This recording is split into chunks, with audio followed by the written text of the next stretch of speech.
What is the reality of dating someone with a chronic illness that others don't understand? There's a lot of realities about it, and the obvious one is that you'll be misunderstood a lot. I think being a little bossy about taking care of someone actually works really well. It does. The worst case scenario is someone who is understanding and empathetic at first, but then over time their kindness dwindles and resentment builds. Hello and welcome back to another week of Calling in Sick.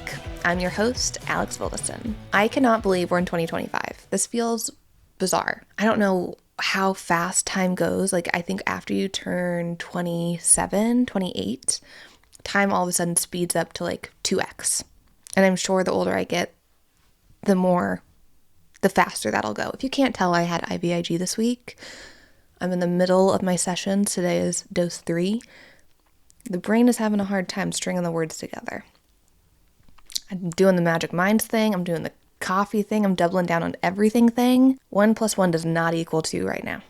That is not my reality today. So thank you for following along and, subscribing, liking, following your girl with the most brain fog. I appreciate you guys so incredibly much. Thank you for making this community what it is. Quick reminders, like I just said, follow, like, subscribe. Send this to a friend. They don't have to be sick to listen. They might learn something. Could be cool.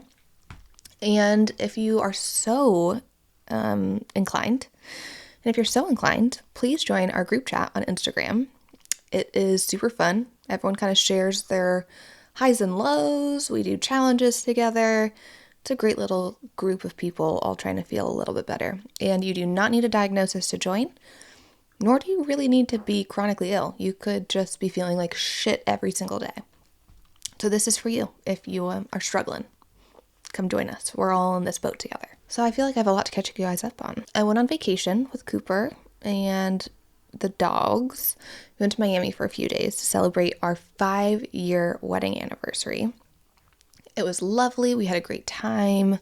We did some work. We did a lot of work. Ate a lot of really good food. Then we went to the Keys, met up with my entire family, and as you guys know, if you've been listening along, I'm very close with my family. Obsessively close, some may say. I work with my sister. I FaceTime my family multiple times per day.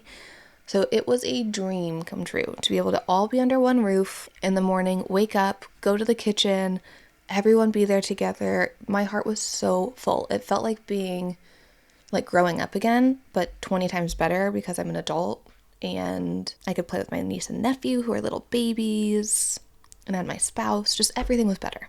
I loved it. It was amazing. And then we got back, and then we had a travel day from absolute hell, like everyone else traveling from the East Coast to Central. Tons of flights were canceled. We luckily got out. We did have I think Cooper said a 4-hour delay. I don't know. I was in La La Land. I had to take my Xanax because I was anxious AF and unhelpful during our travel day. I had to take the Xanax because there were some really shitty people that were saying rude things to us disabled folks. And I was not invisibly disabled on this airport excursion. I was in a wheelchair. I had people cutting me off. I had people standing in front of me. I had people giving me eyes. I had people saying, "You don't need that." We had a woman who almost could have made it to TikTok virality because she started yelling at the airport wheelchair assistance people. It was insane. And then once we got onto the airplane on our way home, we were sitting next to a couple. One of them had just had a stroke. The other one had had spinal surgery recently. And they were clearly struggling to get their stuff to sit down together. I mean, that's a fucking lot to go through in a short period of time. Kudos to them for traveling. So Cooper's obviously being the sweet St. Cooper that he is and is helping them. Well, one of them has their phone, when it rings or notifies them, a flash goes off. Hard of hearing, whatever. The couple sitting in front of them starts talking shit about, why do people have their lights on their phone? This is so annoying to us. Hello? Do you look behind you? Like, did you just look and notice what was going on behind you? No.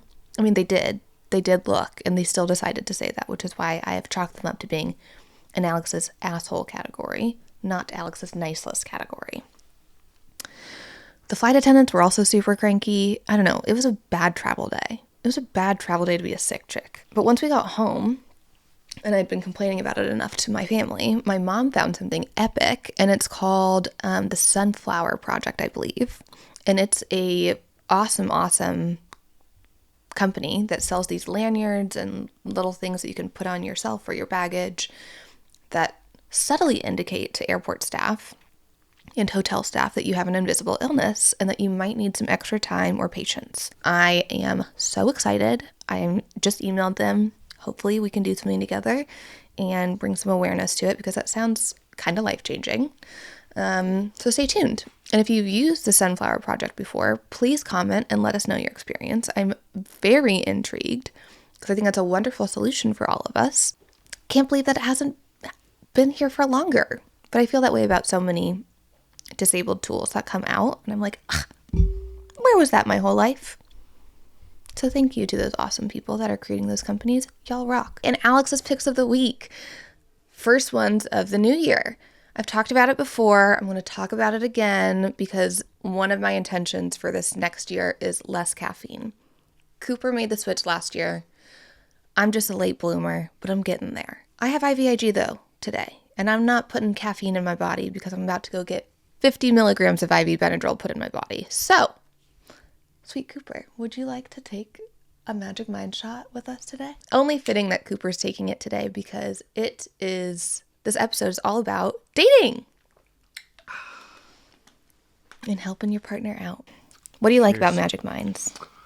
I mean, it tastes pretty decent, and it does exactly pretty much what it says it's going to do. Make you a little sharper feeling, give you a little calm boost of energy, and that's all I really want in the morning, so it's perfect.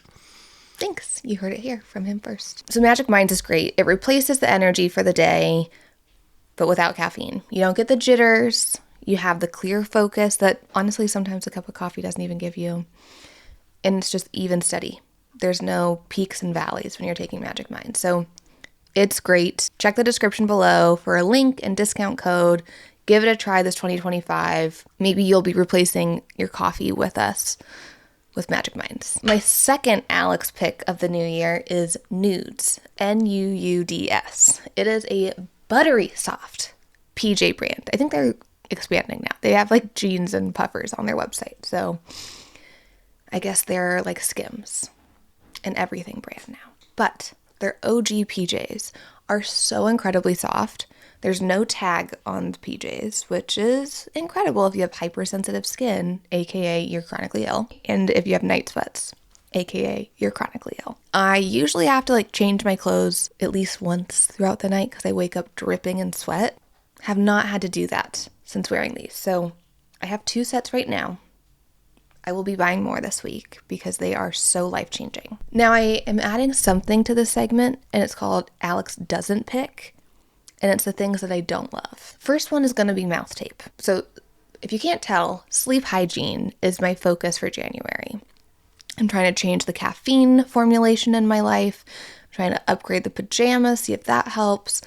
And last night I was like, oh my gosh, I'll try mouth tape and see if that helps. 2.5 hours into my sleep, I woke up in sheer panic, sat up, ripped the tape off my mouth, and went, Cooper, I think there's someone trying to attack me. Y'all, I was having a bad dream because of the mouth tape, because I felt something covering my mouth. Now, if y'all have been following around for a while, you know I had a kidnapping experience in college, so I feel like maybe it's like pulling up some PTSD stuff. I never had my mouth covered during that experience, but, you know, in my head, I think they might be affiliated somehow. So mouth tape is not for me right now. I'm open-minded though. I could change my mind. Will I try it again? Certainly. But this week, I'm not picking the mouth tape. It is not for me. I will say the brand I got was great. Very gentle on my skin. Did not hurt or leave any marks. And I have very sensitive skin. There was no sign of mouth tape. It was the Skinny Confidentials. They also had a little hole for you to breathe through, which I appreciated. I also liked that you could talk, sort of, with it on. All in all, if I didn't have this terrifying reaction to the mouth tape of feeling like I was being attacked and taken, maybe it could have been for me. But right now, it's on the no list. And on that note, we're going to dive on into things that are on the yes and no list. Your Q&A that you sent Cooper and I Preface, this is an old episode. I think we recorded it in late September, early October when I first launched Calling in Sick. But we didn't release it for a while. I don't know why. But we're going to release it now because your girl has IVIG this week and I can't string enough words together to record an entire episode for y'all. So we're using the Q&A from before, but it's wonderful. I hope you enjoy. And Happy New Year, y'all. I think you can still say that for at least 5 more days. Happy New Year. Hello, and welcome back to another episode of Calling in Sick. This week, I decided to bring him back. Hi, I'm back. We're going to do a quick little episode this week and answer the Q&A that y'all sent us after the episode where you met Cooper. So, Ready to do some question answering. you are the question master. Yes. So, without further ado, let's dive into our questions. First question. How does Cooper navigate situations where he has to act like a middleman and explain things related to your chronic illness on your behalf, such as when you can't attend an event due to a flare-up or other unique circumstances related to your illness and you aren't present? You want to take it off first? Yeah. So how do I act as a middleman when you can't go to events and you're not present for the interaction? It happens semi-frequently, sometimes just even if you don't want to address the question or get out of things so we can switch off and stuff. Being the middleman for me is a lot simpler when I can just be super honest. And I also find keeping it simple and not over-explaining is really helpful. Obviously, it depends on who you're talking to, how much they understand about our situation and what's been going on recently. But for me, honest and simple and short is typically kind of an easy way to get used to doing that, which as a partner, you have to do a lot. So saying stuff like, hey, that's not going to work for us. Sorry. Don't even have to explain yourself. And go from there. If it's a really big event like a wedding, maybe, the person deserves a little bit more explanation to say, hey, here's where we've been at with kind of health things. We love you, appreciate you, want to go, but, these circumstances come first for me and for us. I want to just double down on what you just said there, like being a united front on it so that I don't feel alienated in the fact that I can't go to something or I have anxiety that I have to tell somebody I can't go to something.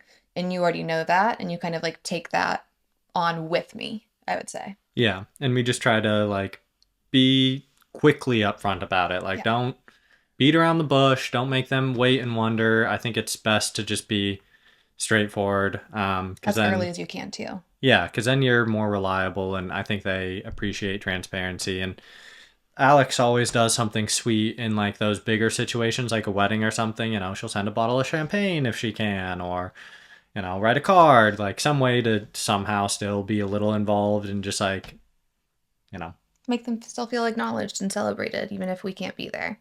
And ultimately, I think what's important is the little things. Yes, that's also about you, but the big things that you can't go to or you're missing because of your health, that really is not about you at all. So say that you can't go, do something sweet, and then shut up and go away because it's not about you.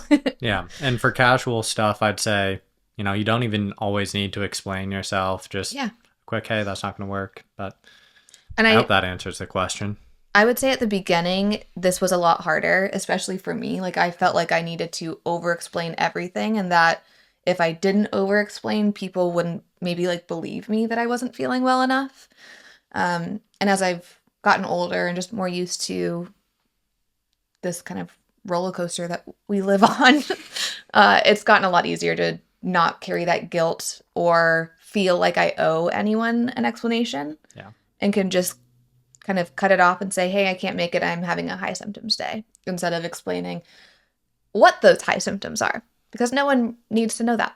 Yeah. We used to be, I think, it used to be a lot more difficult, but I think it's one of those things that you end up having to do so often over time that it just gets easier and easier, and you can be more casual about it. And being casual about it and letting yourself just be okay with that, I think is really important. I've just been like, okay, well, this just isn't going to work this time. Yeah. I think it probably is more like self-talk than Yeah. anything. And with exactly what you're saying, like with time, it gets easier. Yeah. Okay. Next question. What is the reality of dating someone with a chronic illness that others don't understand? There's a lot of realities about it. And the obvious one is that you'll be misunderstood a lot. And you will end up having to miss things like events. And maybe depending on what your lifestyle is, things will shift. I think the realities of dating someone with a chronic illness is that you take on living a similar lifestyle as they need to. And just like being like embracing that is going to be super important because, if you're living this life with someone, like that's, you don't maintain, your same life, and that's not necessarily a bad thing. It's just, it's different. So, shifts to your social behavior. You really have to prioritize your friendships and how you're utilizing your like free time when you have it. I think, if you all have other problems going on, things get heightened. Like being in a relationship with someone with like a autoimmune condition or something or chronic illness, if you're like having problems, you can't show up for them, so it like heightens your issues. Or if there's a relationship issue, hopefully not, like, there, or I guess there always is, like those things get heightened. So it's just like you're in a pressure cooker of a situation, but it can also be all of that in a really good way. That's kind of a broad question and kind of a broad answer. Did I answer that at all? I don't think so, but I liked what you said. What's the reality of being with someone with a chronic illness? That's it, right? Yeah, that does answer that part. I think the question was like, what do people not understand about dating someone with a chronic illness? And I think you did touch on it. It's like there are parts of your life that probably look really, really difficult to outsiders. And the reality is they are really difficult at times, but there are still so many beautiful moments.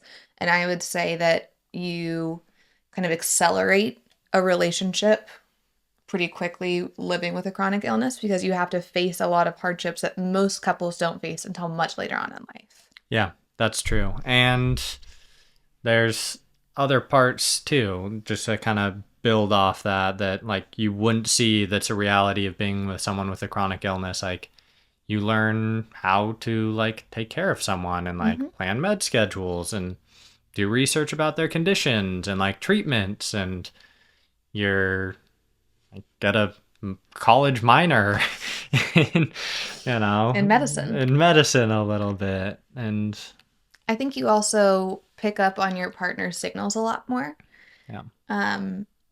And I think, most couples probably do. You can tell when someone's off or whatnot, but you'll see older couples like in their 60s, 70s, 80s, and, maybe one of the people in the couple is rubbing their elbow or maybe is a little quiet or withdrawn. And when you're in your 20s, that's not really something that a body signal that you're used to picking up on or noticing. But when you're with someone who's chronically ill, you start noticing these little gives and tells where you have nonverbal communication that is very well understood, I would say. Yeah, absolutely. I don't know if we answered that question at all. We just went on a total ramble. There's so many realities about it, and I could keep going with other stuff, but let's see what the rest is, and maybe we'll loop back. That sounds good. Okay. Do you believe it's important for a partner to embrace a caregiver's role when things get tough when entering a relationship with a chronically ill individual? There's lots of questions within this, so we'll answer that one first. I would say yes. Is it important to show up as a caregiver? Is it important to embrace that role? Yeah. But also I think there are couples where maybe the person doesn't embrace the role. I definitely have friends that are chronically ill and their spouses or partners. I don't know if I would call them caregivers. Yeah. And less involved in care and stuff like that. And obviously I think it depends on what the person with the chronic illness wants. Some people do. I know people who want degrees of separation and they want to handle these things on by themselves. Independently. Yeah, and they appreciate that Mm-hmm. separation, I think. Or you can be like me, which is the opposite side of that spectrum, and want your partner involved in every aspect of your care. Yeah, and for me, I think it's important. Like I want to be up to date. I want to be knowledgeable. Like I want to be involved. I am a person who's like that. So like I want to be like a caregiver and like involved as well. And I think when you embrace it, you get more out of it. You know, like if you embrace doing this, like it feels good to do good things and like it feels good to take care of someone and like have this development like you were just talking about. You know, we developed our own language and like own tells and like can communicate like so well about what's going on just because we've had to learn all this kind of stuff. Yeah. And I don't think you'd get all this kind of cool benefits if you didn't lean into it. I do think it would cause just like a lot of, from the outside looking in, I think it would cause a lot of unnecessary friction to not embrace the caregiver role. And I also think if, no matter what, the sick person will probably hold some form of, bitter is not the right word, but like resentment that that person or their partner isn't stepping in. When they see their friends that are chronically ill and have partners like that. Or maybe they actually do want that and aren't communicating it to their partner, that they need them to step in more. And at least with a condition as serious as yours, like you would be doing your relationship a disservice, I think, if you didn't. Yeah, absolutely. I don't know how I would do any of the things that you do for me by myself. Yeah. And also for honestly, like anything important in life, like if you're not like committed, if you're not embracing like what you're doing and who you are and your role, like I don't think you get the same satisfaction, the same outcome that you do when you're bought in. I agree. Okay, the second part of this question is, how does Cooper's support manifest on the most difficult days? Support what? How does Cooper's support manifest on the most difficult days? Oh, how does my support manifest? So I think it's, I wake up and it's, I owe you the communication that it is a hard day. And when you hear that, you go into go mode. And go mode looks like you, at least in our relationship, because I'm someone who is 0 or 100, and even when I'm having a hard day, I'll still try to do 100. Your role on that day is to force me to rest. And so that's, you're not working at the desk today. You're working in bed. And we're going to go get you an IV today, or we're going to get you to the infrared sauna today. And your role is helping me prioritize slowing down and resting. Yeah. Because I won't do it for myself. Even though you know, I should. I think a lot of the things you need to do, I think it can be hard to like actually do it all because you feel bad and stuff. So someone to just support you on it, reiterate what needs to be done. And I think being a little bossy about taking care of someone actually works really well. It does. Um, It does. And then you also do the above and beyond. So you'll make sure that I'm eating all the right foods that I need to on those days, and, you know, just giving me extra love, sweetness, more grace probably, because I usually get a little cranky on those days. Yeah. I hope on those days, like, I get a little bossy, but it's bossy about taking care of you. Yes. And I hope that it's also just giving a lot of grace, and you do, like, you're really good about communicating, and that's like the most important thing. So I know where you're at. And then I can understand, like, oh, she's like grumpy, but it's because of, you know, this, not something else. And then because she's in a shit ton of pain. Yeah. And then it's really easy to give someone grace and be more understanding. And I think if you didn't start out by saying, like, this is one of those days, then there could be other stuff, but it runs smoothly. I think so too. And I think part of that too is like finding the words to describe what a bad day is to you for your partner to understand. So like saying, I'm in a lot of pain today, and your partner maybe is a new it's a new person that you're dating, or maybe you're just new to the diagnosis or these symptoms. Sitting down and like walking through what it feels like, I think is really important. So For example, when I say I have bad brain fog, I'll say, when we would get like disgustingly hungover in college, and the next day it feels like you're literally like your brain's just not chugging along there. That's what bad brain fog feels like. Or like you haven't slept in 3 days and your brain feels cloudy and you feel confused. Or what does bad pain feel like? Well, sometimes my nerve pain feels like I'm getting bit by fire ants or hitting my funny bone. And like using really tangible experiences or descriptions that is applicable to anybody is how Cooper can understand, oh God, if that's how she's feeling all day, like, yeah, I too would be an asshole right now. I think it helps. It does. Doesn't give me an excuse to be an asshole, but it definitely helps explain maybe why. Okay, the next part of this question is, I guess it was a bit add-on. It seems that some partners are incredibly devoted, sticking by their significant other no matter what may arise, while others do the bare minimum or refuse to help. Or in my opinion, the worst case scenario is someone who is understanding and empathetic at first, but then over time their kindness dwindles and resentment builds. What are your thoughts on this dynamic? I think that is true that happens. I think you have partners that lean in, and I think that's because it's good communication. And you have partners that are less involved, and that is perhaps a lack of communication. And then you have partners that get burned out. And that last bucket is really, really hard. And I didn't understand the importance of that, I would say, until we were a couple of years into my diagnosis. And then I realized, like, shit, Cooper's getting burned out from this. And he can't continue to give to me if his cup is empty. And so then we together worked on that, but he had to also communicate to me that like I am running on fumes. I don't know what to do, but I need help too. Yeah. And that was how we addressed that. Yeah, and I think there's a lot to unpack with that, with because there can be burnout but there's also mention of like resentment building up over time, and I think those are different things. That's like true. For kind of burning out because we've been going and in the situation for so long, I think that comes back to just like recognizing your partner needs to take care of themselves as well. Like you can't just keep pouring into someone else. You need to take time to go to the gym, go be with friends, like read, whatever it is, like take time for yourself so that you can be your like emotional and mental best. Yeah. Because I think you hurt yourself more if you don't over time.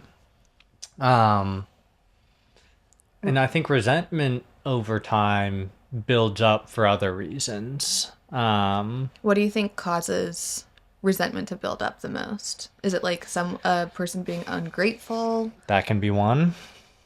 Is it a person who gets beat down and can't get back up no matter how many tools, and like refuses the help to get back up?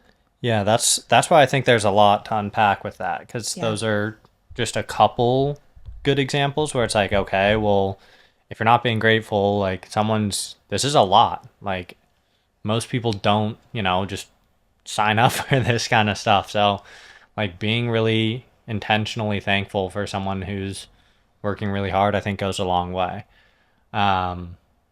And yeah, I think I've also seen and heard of people who, if your caregiver is doing a lot, but you don't seem to be like investing in your own health and like trying to get better or like trying to have a positive attitude.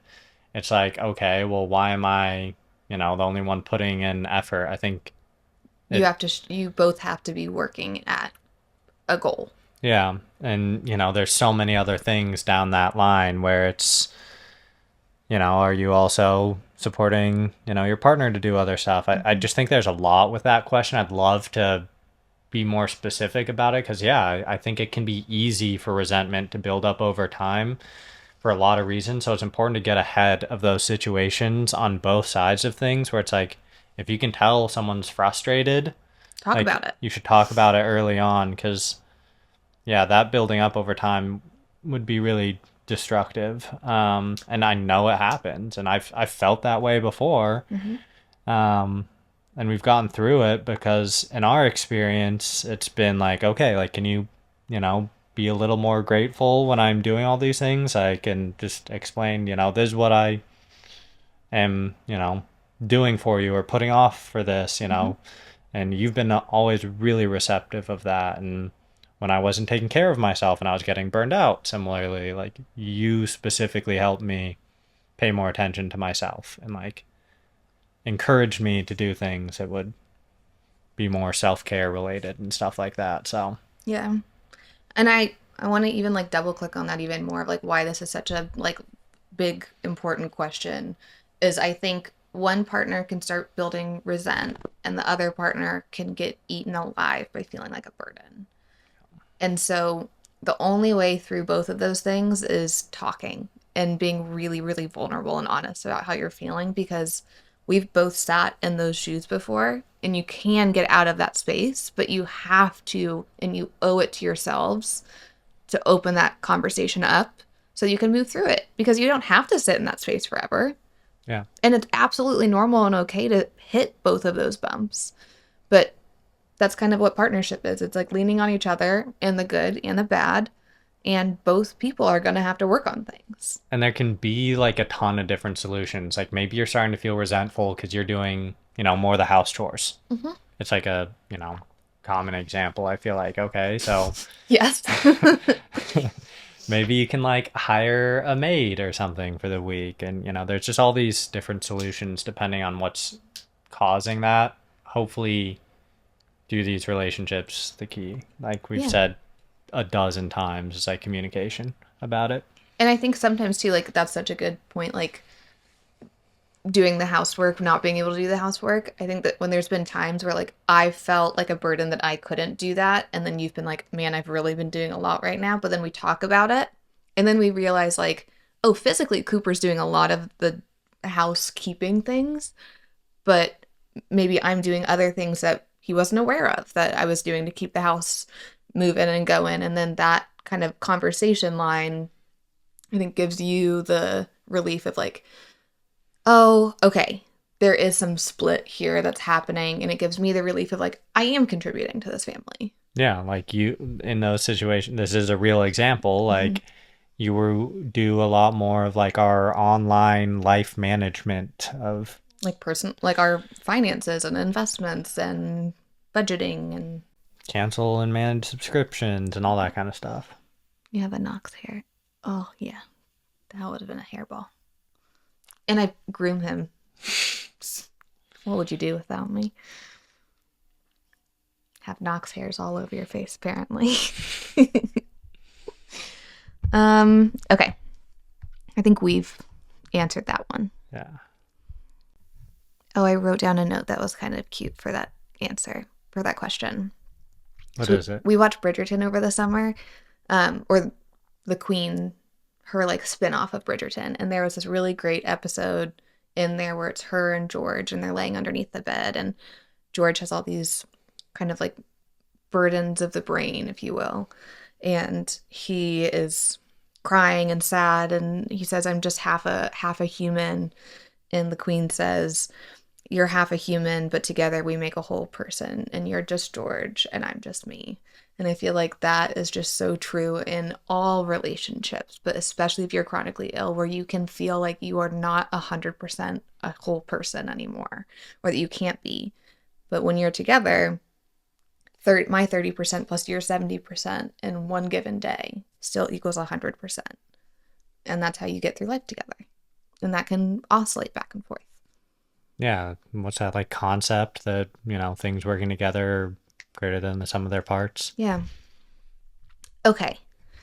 Next question.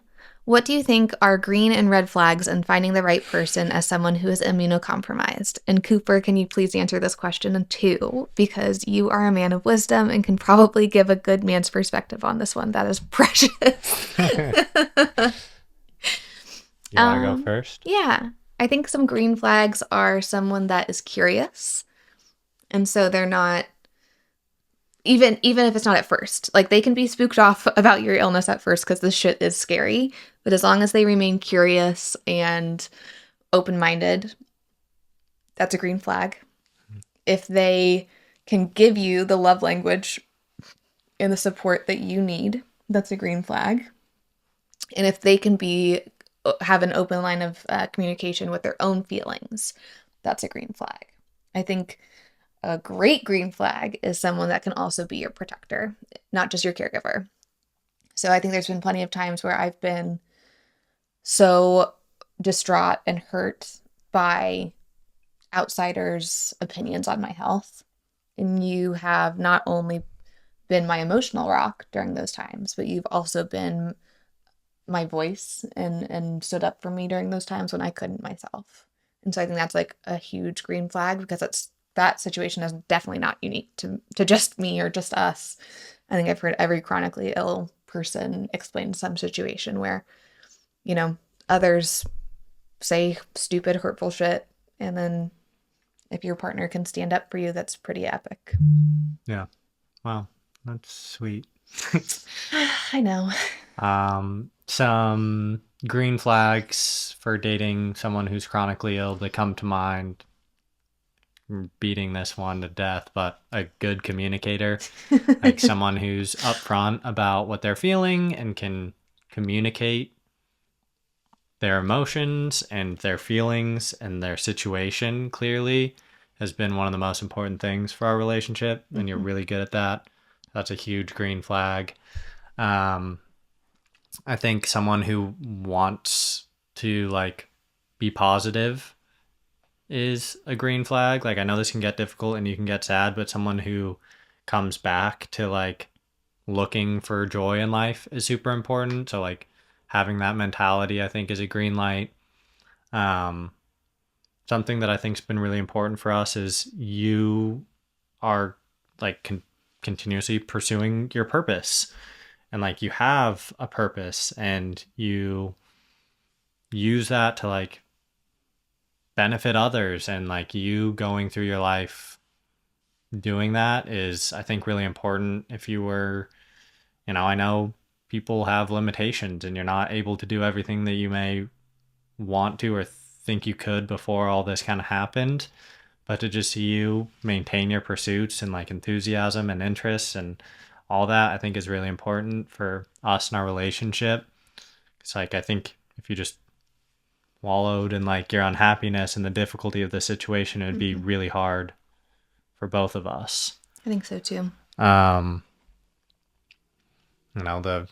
red flags would be the opposites of all those. We're like leaving all the doors open in our house.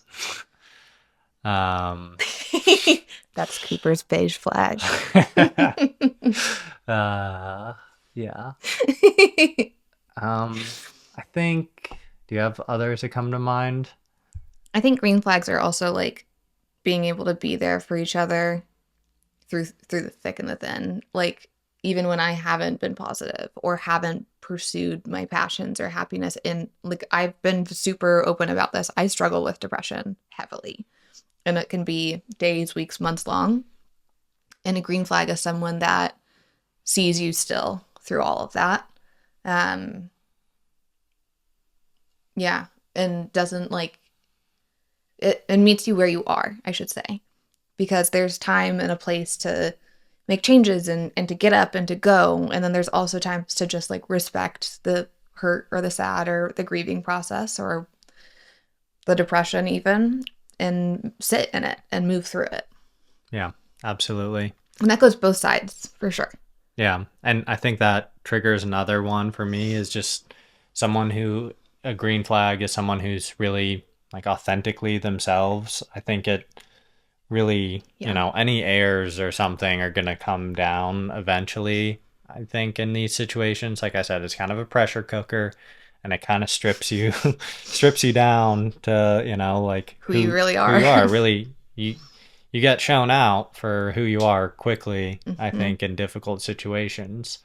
So, taking that in stride and making sure that the person you're with is really authentic and really themselves, and that you feel comfortable being your most authentic self. Like, if you feel good, like kind of a geek, like together, then I think that's a really good green light. I think so too. And now I'm realizing we just look for a lot of green lights. I think you got to be a person who's looking for green lights, not red ones. And I think Allie and I kind of discussed red lights in the episode the other week of things to look out for that might show that a partner might not be best suited for the chronic illness baddie lifestyle. So if you haven't listened to that episode, go tune in. There's some good green light, red lights in there. Yeah. Okay, next one. How does living with a chronic illness impact your life as a couple? Are there areas where you felt you really had to adapt? Yes. Chronic illness impacts every aspect of your life. And for anyone that says, my illness does not define me, I hear you and I see you, I also think it does impact every aspect of your life still. What you eat, how you sleep, what you can and can't do, how you work, how you have relationships, how you communicate, and the fact that you have to deal with symptoms and doctors more often than other people. How can it not impact everything in your life? Yes, we've had to adapt in lots of areas. Cooper and I think we discussed it on the episode we did together last time, but we used to be super, super social. We loved going out. We loved traveling. And I would say, like, when I'm in a disease active state, that part of our life shrinks massively. Yeah. And we've had to adapt. At first, that was so frustrating, very, very difficult.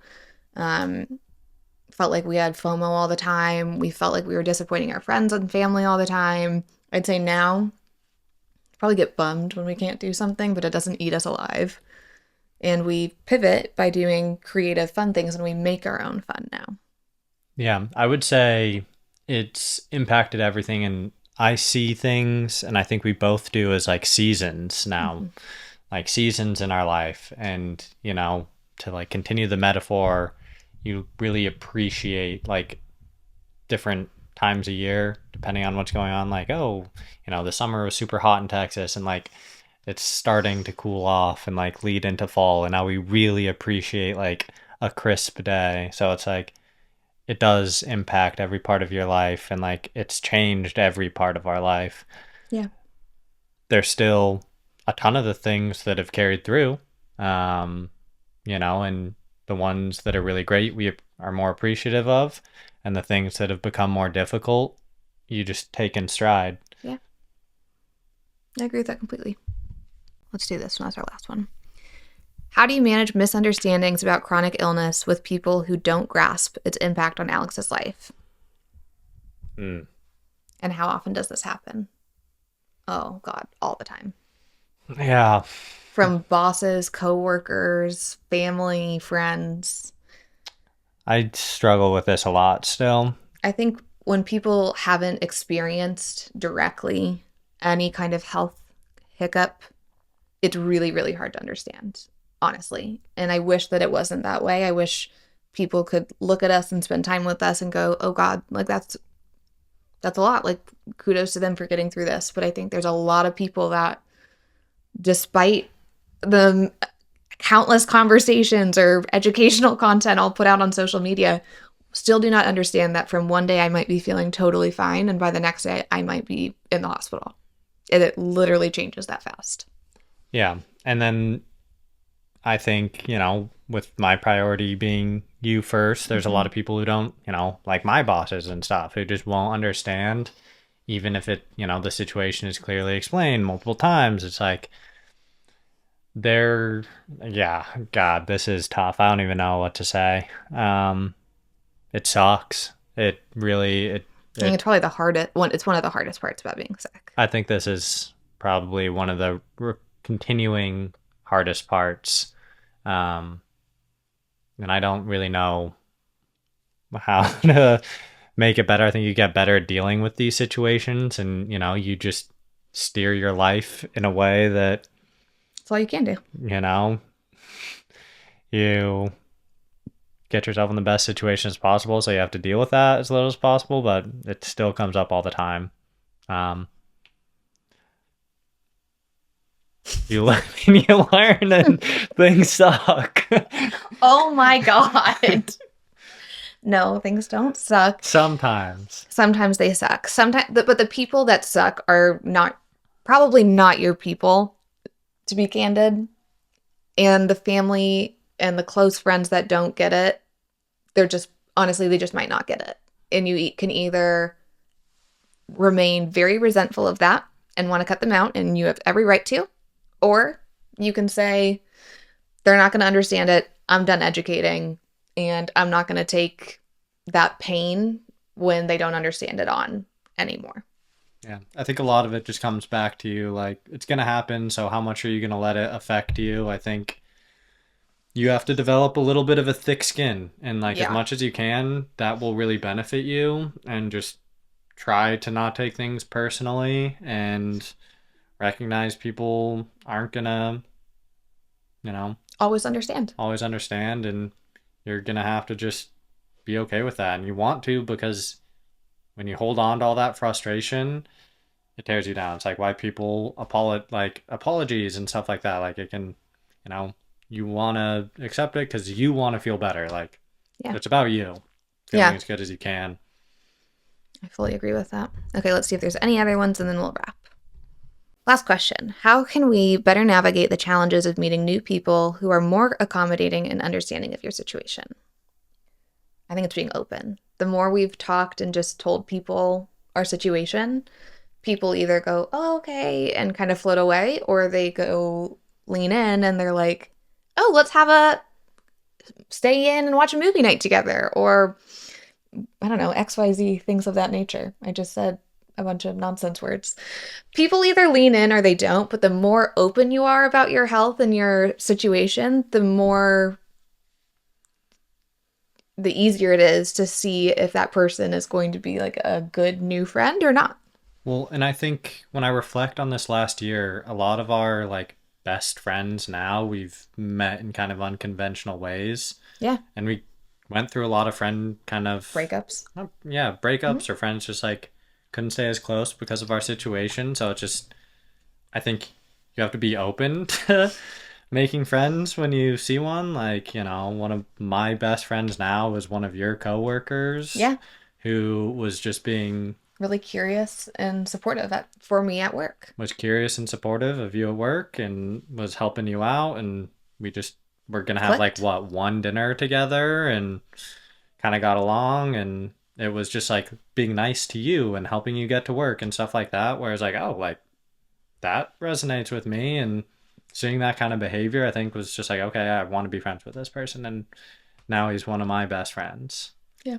And, I think you were literally just talking to a neighbor and like you decided to be open about what had been going on. I don't really know how it all went. You can tell this story, but like you were just chatting with someone who was our age, who was walking around the neighborhood, who lived near us, and those little interactions and you being open about what's going on, you were able to share, and we realized we had stuff in common. And then it literally was, hey, how's your week going? And my answer wasn't the usual, oh, good, it's fine. It was, oh, it's been a week. I'm autoimmune and I've had some symptoms this week. And I think, I've had people tell me like, why share that part? Maybe nobody cares, or like, why be so vulnerable with other people? And for me, it's opened a lot of doors and a lot of relationships. So I like charging forward with that. And I think it's only served me well in life. Yeah. And then to find other friends, I think it's, just keep your eyes open when you're doing the stuff that you've adjusted for your life for. Like, yeah, you can't go meet people at bars or a party or something, which I think is the usual for 20s and 30-year-olds. The usual. So it just comes back to like, figure out what you like to do and how to do it in the way that you can do it. Yeah. And the right people will be there. Yeah. High five. Thank you guys for tuning in. This has been a fun episode. We'll try to do these here and there throughout the next year. So as you have questions and if you want any advice, we can share our experience. And of course, it's just unique to us. We've been very forthcoming that we are relatively codependent on each other. Cooper is a wonderful caregiver for someone like me. And that's our experience and our perspective. And it doesn't mean that that's what your experience needs to look like or what the caregiver for you needs to look like. But if you are like me, he's a pretty good one to copy paste for finding a caregiver. And if you're like me, You love Alex. All right. We love you guys. See you next week. And that's a wrap. Thank you so much for joining me for another week of Calling in Sick.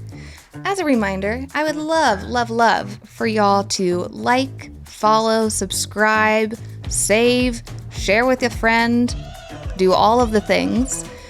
It truly helps grow this community, and it helps these episodes reach the people that need them the most, whether that's for an educational piece, to have a little laugh, or to not feel so alone. As a reminder, Calling in Sick sits on YouTube, Apple, and Spotify, and anywhere else where you can find your listens. From the bottom of my heart, I absolutely love you guys. Thank you so much for calling in sick with me every Monday. It's been an honor and a pleasure so far, and I can't wait to continue. I can't wait to continue building this community with y'all. Love you.